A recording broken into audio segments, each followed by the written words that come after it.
Hello everyone, this is Bob Browner recording our youth protection webinar. We found this is sometimes a more efficient way to push out information, and we'll do some follow-up questions with you at the outbound orientation. So by youth protection, essentially we want you to have an exchange that's safe and healthy, and we do everything we can to try to make sure we set you up for success. And one of the things we do is kind of try to prevent problems before they even happen. So a number of things, there's a lot of risks of youth exchange, and I'll kind of go through these one by one. First is travel difficulties. Unfortunately, probably one out of, I don't know, maybe 6 or 7 kids on their way out or the way back will find that they don't make it to their destination as planned due to missed connections, flight problems, weather, whatever. So you may spend time overnight in an airport. We'll coach you on things, for example, like making sure that you have your rotary jacket. Well, if you wear that, people will tend to help you in the airport, for example. And then some common things like if you're a minor, for example, the airport personnel do have to give you a private place to sleep. So there's different things like this that will help you out with. Theft is unfortunately not an unusual thing on exchange. In some countries, pickpocketing is more common, and so you'll have to be a little more careful than you are here in Nebraska about making sure that you don't have your phone in the obvious place where someone might walk off with it. Unfortunately, some places this is worse than others. Illness and injury, we do make sure that you have health insurance, and you have to have health insurance for the country that you're going to be in, not the insurance that you have right now. Some people think that their health insurance will cover them in other countries, and that's actually not true. We also have things in place. So, for example, there's usually assistance from a medical perspective. Some of us, our physicians, can help you with this. Also, most Rotary programs have a physician in the Rotary program as well. So, one of the benefits of having Rotary Youth Exchange is the connections that the Rotarians will bring you. Our biggest fear, honestly, is accidents. One of the most common cause of death for youth worldwide, just not in the United States and not just Nebraska, is car accidents. So the single biggest thing you can do is simply put your seatbelt on, but also driving safely, making sure you're not riding drivers that are speeding or drinking or things like that. Sexual harassment, we'll get that to the end. We've got some definitions, and hopefully we prevent this as much as possible. We'll talk a little bit more at the end of the presentation about that.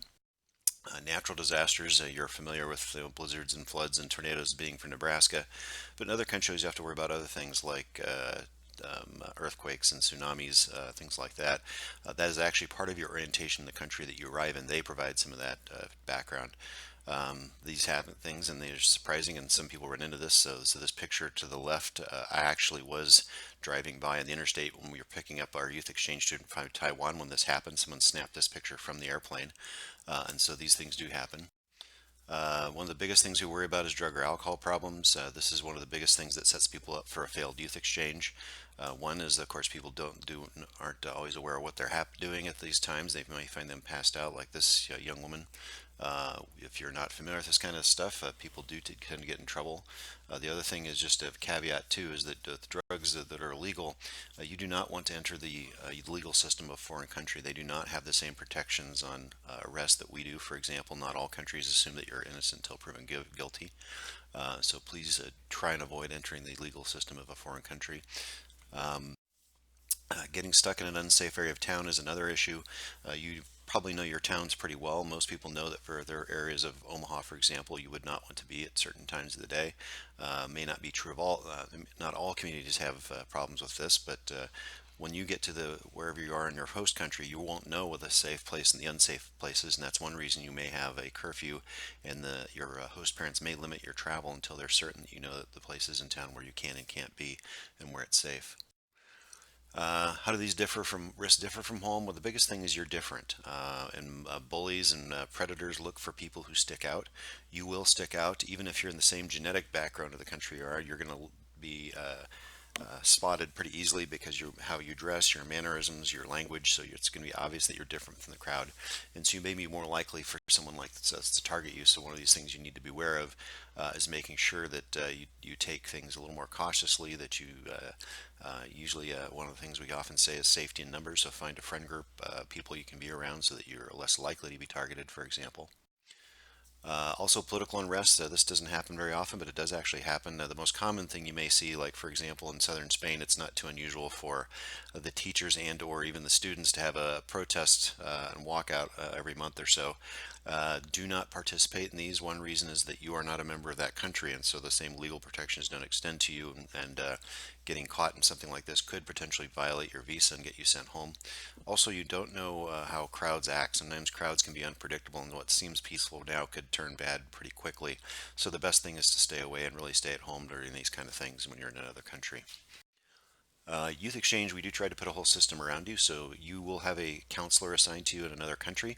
But in addition to that, you've got your host family, the Rotary Club, your sponsor district, which is us, so you can always reach back to us, your school, and then Rotexes are very important, and they've become more and more role in youth exchange. They're very helpful because many of them have been in a country just like your situation within the last couple of years. We also find students are a little bit more likely to talk to them than us, older folks. When you go to your Outbound orientation in Arkansas in June, we actually put you with country groups where often you're with a Rotex who is just in the same country you were in the last couple of years, and they can be a good resource for you further on when you have questions about what things are normal versus not normal. So, does a host club do for you? They check out a host family and they will put them through background checks, reference checks, inspections, and orientations. These are things that I've done for all of our students that are being hosted here. The same thing is expected to be done on the other side. You will also have a list of local support services and contacts, and often a doctor and a dentist is a possibility because these things happen while you're overseas. Um, the way to know this is most countries will give you a contact card. We have one that has a list of all of this spelled out for you, including common emergency room numbers, everything like that. And it's a card that's intended to be put in your wallet in case you get lost, essentially. But all that information, you will have that before you even leave. That if you may have noticed on the section F of your applications, that there is a part where you fill out, but everything else is blank. That's what the other country is going to fill out for you. And each club will have both a president and a YEO, or youth exchange officer. There'll be both a club and a district level youth exchange officer. You'll also have a host club counselor with name and contact information, the school you're going to go to, and your host family's contact information. So you'll have all this contact information, and this is part of what we call as the rotary chain of command. The first thing when you have a problem, you first talk to your host family, next talk to your counselor. If they're still not getting you what you need to know, you've got other people you can contact, and then of course you always can reach back to us. But usually it's best to start in this order first. Go with your host family first, counselor next. Basically, the problems are best solved the most local possible. So, what does your district do to keep you safe? We actually also check out the Rotary volunteers. So, all of us go through background checks and reference checks, for example. There are trainings that we have to go through. Some of it are required by Rotary, some of them by the Department of State. And so, we go through a lot of these rules ahead of time so we can help protect you as well. So, we are there to try to have your back, basically. We also have crisis management plans. So, for example, we mostly default to Sissy Bulldog for our health insurance. And the reason we use them is they have not only health insurance but even evacuation insurance.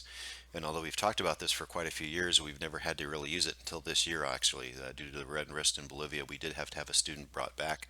I was impressed in that from me sending them an email saying we needed to bring her back to her being at home in her bed with her mom was 48 hours. And so they do, we have unfortunately had the chance to try out their evacuation plan, and I can say that it actually does work. So that is nice to have behind you. There's a numbers that you can call, and this will all be purchased before you leave, and you'll have that information. So what can you do to keep safe? So partly it is on you. You need to make some good decisions yourself.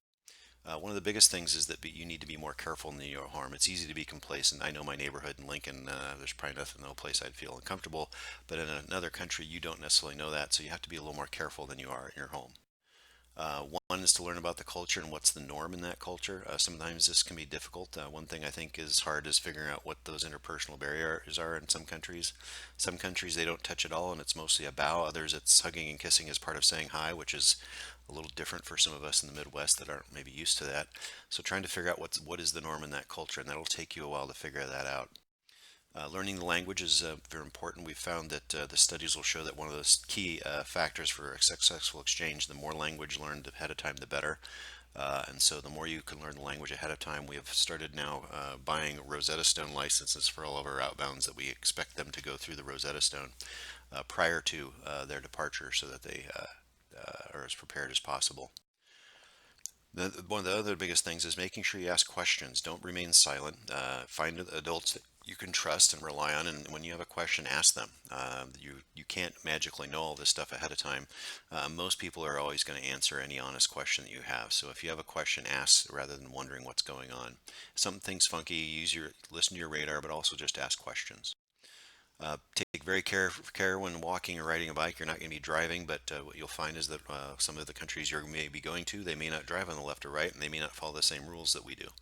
And sometimes vary within countries. So one of the things that surprised me about Japan is although the Japanese tend to be rule followers on most things, there the exception is on riding a bicycle, where it seems that there are no rules when it comes to riding bikes.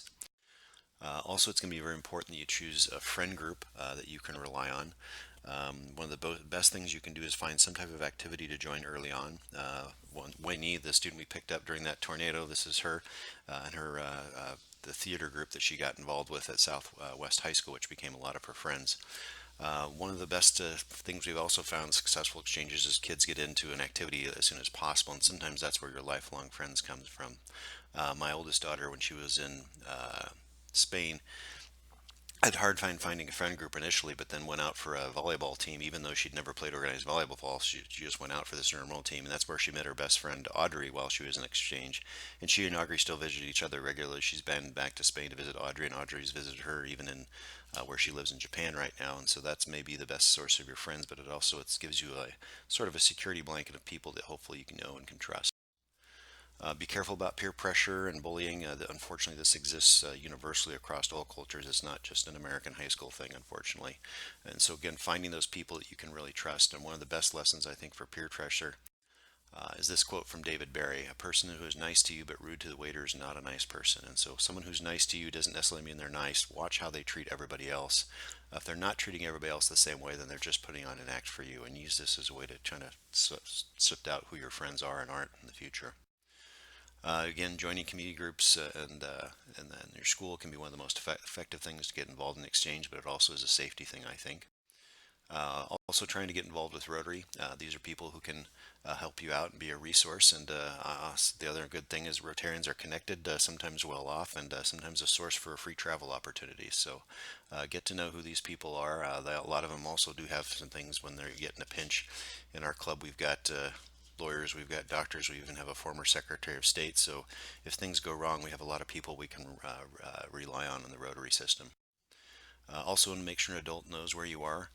If your new host family will probably be very worried about you. I find it harder to parent somebody else's kid than my own, and you just don't know know what to do. So, if try to make sure that you keep your host parents informed of where you're going to be, if you're going to be out late, when you're going to be back. Make sure you follow their rules because they are worried about you. And again, I can't overemphasize enough being careful about car accidents because that's the number one risk when you're traveling. So, what can parents do to ensure their safety of their kids? Well, you need to talk to your children about some of the same things. They need to hear it not just from us Rotarians, but they need to hear it from you as well.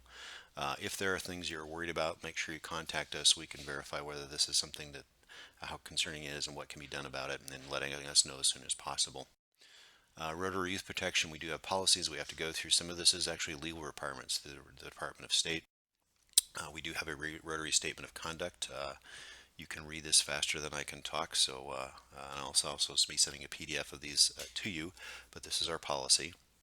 Why do we incorporate this? Because if we work with you ahead of time, we can prevent a lot of these incidents in the first place. So abuse and harassment prevention is based on awareness of all these issues.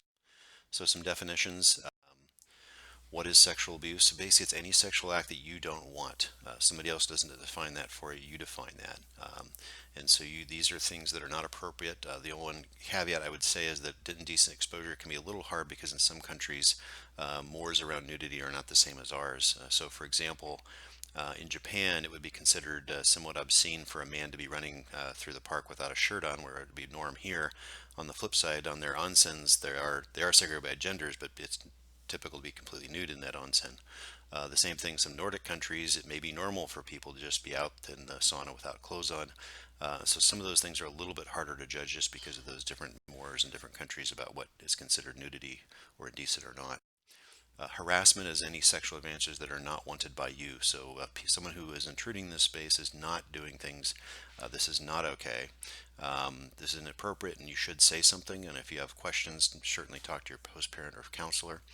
The one thing I'd be a little caveat on there is the leering or whistling, which is fortunately sometimes common in some Southern European and South American countries for the young men in the corner to yell to sort of do this stuff to the girls as they're walking by. This is of course not appropriate, but there may not be much you can do about it, and you'll have to figure out how to deal with that in your country. Again, talking to your road texts about this will kind of help you how best to deal with this in these other countries. Physical abuse is anything intended to cause pain, injury, or physical suffering or harm. None of this is okay. Neglect is failure to provide you with the adequate food, clothing, and shelter that you're supposed to have. This is not okay as well. The biggest thing is to speak out when this happens and make sure that you ask questions again. So if this does not seem appropriate to do, make sure you ask. There also may be some emotional or behavioral abuse. This has happened in the past. The common things I've heard about, only that this is probably more of a bullying issue, although I have had one time where a host mom I don't think wanted to host a child, and then I think was pushed into it by the spouse and some others, and so this can happen, and if it does, certainly we want to know about it as soon as possible. Some examples about this, anything around derogatory statements about race, religion, or personal appearance. And so if this is happening too, again, we want you to say something and let us know. Is it abuse or cultural misunderstanding?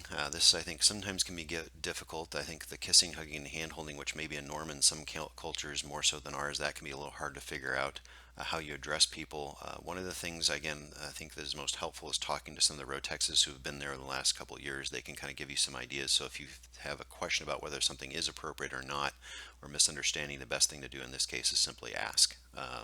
If you're comfortable with your counselor, your parent, ask them first. If you're not, then I would turn to the Rotexes or us. But certainly ask. And the biggest thing is just to make sure you're not quiet if you're not sure. If you are aware of any of you or a friend is abused or harassed, please speak out. If you do not say anything, it may continue. And so you need to not just protect yourself, not just your friend, but the next person down the line. People who are abusers tend to keep getting away with it, partly because people don't say anything. So trust your instincts, say somebody, and don't just stand by quietly. Reporting abuse, we ask that you report this immediately to us as soon as possible. It's better be safe than to be polite in this instance. People would much rather have you ask if you're unsure rather than sweeping it under the rug. So any questions, let us know. We'll follow up more at the conference and the orientations in the future. Thanks for your time.